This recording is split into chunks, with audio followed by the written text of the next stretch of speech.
Fala pessoal, Carol na área, trazendo mais um vídeo aqui no canal. No vídeo de hoje eu vou contar pra vocês sobre um caso que aconteceu no Espírito Santo no início de agosto de 2021.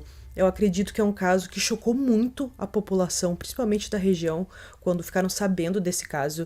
E muitos me pediram no Instagram, aqui também nos comentários, para eu comentar sobre esse caso. Então, esse foi o escolhido de hoje. Todas as semanas eu trago aqui para vocês 3 vídeos de casos criminais, às vezes de mistérios, de desaparecimentos, serial killers. Então se você gosta desse tipo de conteúdo, eu convido você a se inscrever no canal. Deixa o like, isso ajuda muito, já deixa aqui logo no início do vídeo. E também ativa o sininho para receber as notificações aqui do canal. Então bora, vem comigo, que hoje nós vamos conhecer o caso que ficou conhecido como Guilherme Heringer, ou o crime na Praia da Costa.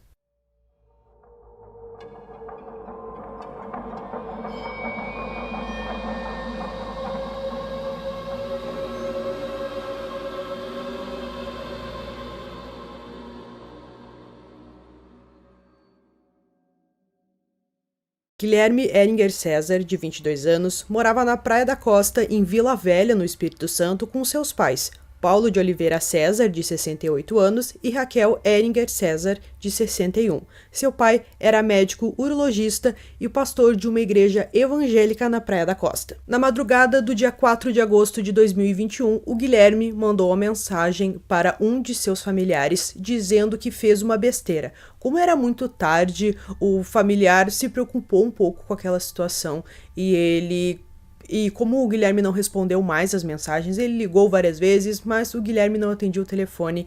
Ele ficou muito preocupado, avisou outros familiares que decidiram ir até o local. A gente também tem outra versão que o Guilherme mandou essa mensagem dizendo que fez besteira e que ele contou o que tinha acontecido e ele disse para esse familiar que cometeria o suicídio, e é claro que o familiar ficou desesperado e todos foram até o apartamento da família. Quando os familiares chegaram ao apartamento, eles bateram na porta, mas ninguém atendia, e um amigo da família, que era policial, ele estava junto e ele conseguiu arrombar a porta para ver, o que acontecia. Quando os familiares entraram no apartamento, eles se depararam com uma cena muito macabra. Havia escrito nas paredes, espelhos, em vários locais da casa com tinta vermelha, algumas frases da Bíblia, também algumas cruzes invertidas, o símbolo 666, e os familiares ficaram apavorados com toda essa situação e, para piorar, os pais do Guilherme foram encontrados já sem vida.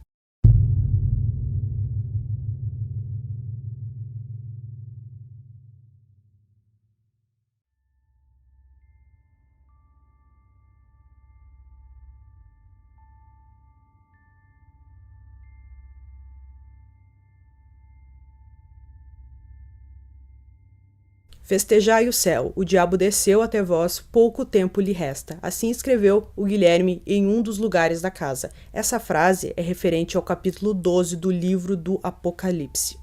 Quando a notícia do assassinato se espalhou pelo apartamento, pelo prédio, os vizinhos, as testemunhas falaram que não ouviram nada diferente naquela noite, nenhum barulho, nenhum grito, nada, estava tudo super normal, como a família era uma família muito tranquila, silenciosa, que não incomodava ninguém, não atrapalhava ninguém, e o Guilherme também era conhecido por todos como um menino muito tranquilo, muito feliz, mas era um pouco quieto, um pouco na dele, mais reservado, mas também tinha um comportamento completamente normal e ninguém nunca suspeitou que ele fosse capaz de fazer isso. Quando a polícia foi chamada até o local pela cena do crime, a polícia acredita que o casal estava dormindo em quartos separados e que o filho teria atacado primeiro a mãe com uma facada no pescoço quando a mãe dormia. O pai, que estava em outro quarto, teria escutado e corrido para o banheiro, mas ele foi alcançado pelo filho e os dois lutaram, mas o homem acabou sendo esfaqueado pelo próprio filho também. O corpo da Raquel foi encontrado em cima da cama, enrolado em um lençol em um dos quartos, já o do pai, seu marido, estava no banheiro atrás da porta. Então, segundo as investigações e como a gente sabe, após o crime, o jovem teria enviado uma mensagem para um dos seus familiares dizendo que fez besteira. Segundo a PM, Por volta de umas 4 horas da manhã, o jovem pegou o carro da família e dirigiu até a terceira ponte de onde ele pulou. Relato dos policiais que realizaram uma perícia indicaram que antes do crime houve uma espécie de ritual no apartamento. Perto das 4h30 da madrugada, a polícia foi chamada porque os moradores encontraram um corpo boiando na Baía de Vitória e depois o corpo encontrado foi confirmado sendo o do Guilherme.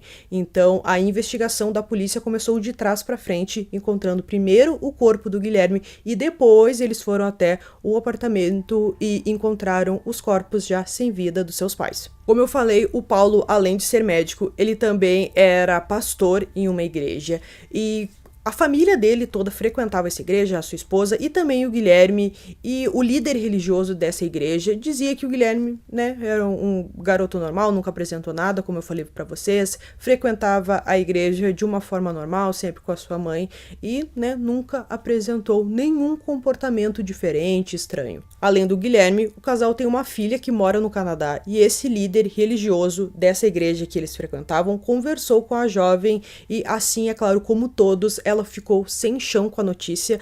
De início, ela não acreditou naquilo que o líder religioso falava, ela acreditava que era apenas uma pegadinha, demorou para cair a ficha do que tinha acontecido. Os membros dessa igreja foram até o apartamento depois que foi liberado pela polícia para limpar e deixar ele pronto para receber a filha mais velha, já que ela estava no Canadá, então ela teria que vir para cá, precisaria de um local para ficar para resolver toda aquela papelada. A polícia pegou o depoimento de 2 vizinhos e 2 parentes do casal. As testemunhas responderam algumas perguntas relacionadas ao perfil das vítimas e também sobre o dia do assassinato, se eles ouviram alguma coisa, e a polícia também pegou as imagens da câmera de segurança do apartamento para ver se eles encontram mais pistas.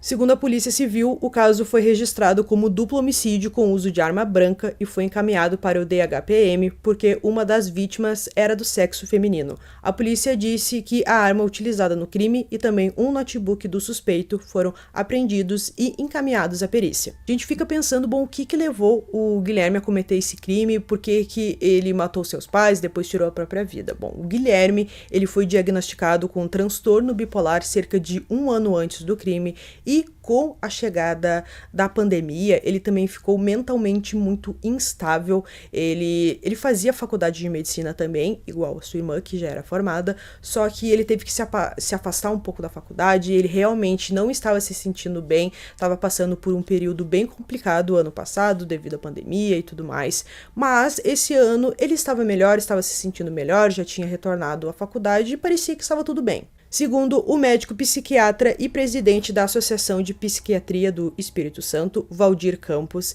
ele aponta para um possível surto psicótico, que foi isso que aconteceu com o Guilherme. Esses casos são comuns em pacientes que convivem com algum transtorno psiquiátrico, como a esquizofrenia, e que também pode ser motivadas pelo uso de drogas. Para o médico, parece que foi um surto psicótico com uma construção delirante daquilo que era normal em sua vida, como os valores religiosos, e esse surto leva a pessoa a perder a noção da realidade e também ter uma alteração nos 5 sentidos. O que mais acontece é uma alucinação auditiva, como que parece ter acontecido com ele, em que a pessoa escuta vozes de comando, o que a gente pode ver numa das fotos tiradas do apartamento, escrito numa bíblia de caneta vermelho, escrito "Ele me obrigou". Na psiquiatria, é comum os pacientes terem alterações de comportamento devido ao tratamento. O que acontece na maioria dos casos é quando a pessoa interrompe um tratamento por conta própria, o que leva essa pessoa a ter surtos. A gente não pode dizer que foi realmente isso que aconteceu com o Guilherme, mas é uma possibilidade. Já uma psicóloga, ela tem uma opinião diferente do que aconteceu com ele. Ela acredita que o Guilherme, ele teve um ataque de raiva e fúria. O que ela conseguia ver da cena do crime é que provavelmente alguma coisa aconteceu com ele para ele ter tomado essa atitude. A gente não sabe se aconteceu alguma discussão com ele com os pais naquela noite. Os vizinhos não ouviram nada, mas talvez foi uma coisa mais discreta ou algo que vinha com o tempo que desencadeou essa reação muito violenta da parte do Guilherme. Essa psicóloga disse que talvez vinha acontecendo alguma coisa relacionada com os pais com o Guilherme e que ele foi guardando tudo aquilo, mostrando alguns sinais de que a vida dele não estava indo muito bem, e naquele dia foi o ponto máximo e ele teve essa atitude. Alguns amigos dele da faculdade acreditam muito que ele teve um surto psicótico, a gente não sabe por qual motivo, mas eles acreditam, já devido ali a tudo que o Guilherme tinha passado anteriormente, que ele estava mentalmente instável, e também tem a própria faculdade de medicina que eles falaram que não é nada fácil, que mexe muito com a cabeça do estudante, então talvez foi a junção de vários fatores que fez com que ele tivesse esse surto psicótico. A filha mais velha do casal disse que o Guilherme com certeza vai ser sempre lembrado como um menino doce e alegre, e que esse comportamento que ele teve com certeza não era normal dele, porque ele era um menino muito tranquilo, como eu falei pra vocês, fazia sua faculdade, até os seus amigos na faculdade ficaram muito apavorados com essa notícia, porque com certeza era uma pessoa que ninguém esperaria ter esse tipo de atitude, e realmente alguma coisa aconteceu com ele e que provavelmente a gente nunca vai saber o que aconteceu. O perfil do Guilherme no Instagram teve que ser retirado do ar porque muitas pessoas foram até suas fotos e escreveram uma série de comentários de ódio contra ele, então o Instagram decidiu tirar o perfil dele do ar. Então, pessoal, concluindo esse caso aqui pra vocês, é um caso que não tem, assim, muitas informações, mas como vocês pediram, eu decidi trazer aqui pro canal. Vai ser um videozinho um pouco mais curto, eu peguei tudo que eu encontrei e trouxe aqui pra vocês. E é um caso difícil da gente saber o que realmente aconteceu naquela madrugada. Como ele morreu, a gente não vai ter nunca a explicação do que passou na cabeça dele naquela noite. A gente só tem algumas teorias do que aconteceu e que os especialistas acreditam que o jovem teve um surto psicótico decorrente de alguma coisa que a gente não sabe. Então, se você tiver aí de dica algum caso que queira que eu comente aqui no canal, pode deixar aqui nos comentários que em breve eu faço um vídeo aqui pra vocês. Então, eu espero que vocês tenham gostado desse vídeo. Esse foi mais um vídeo aqui no canal. Durmam bem. E até o próximo.